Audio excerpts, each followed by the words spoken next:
Успешно функционира сервисот за домашна посета на стари лица и лицата со попреченост во Куманово. Проектот го реализираат Домот за стари лица Зафир Сајто и Дневниот центар за лица со попреченост Порака наша. Истиот предвидува домашна посета, помош и поддршка на старите лица и лицата со попреченост во нивните домови.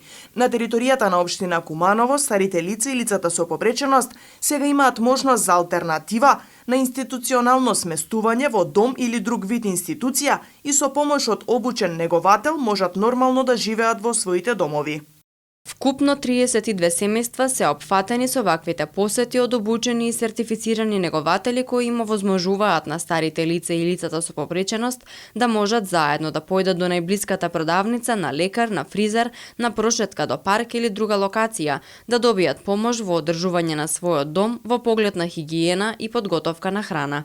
Во рамките на проектот набавено е моторно возило за реализирање на посети на сите локации, апарати за мерење крвен притисок, униформи и ангажирани се 8 претходно обучени негователи, напиша на Facebook градоначалникот Максим Димитриевски.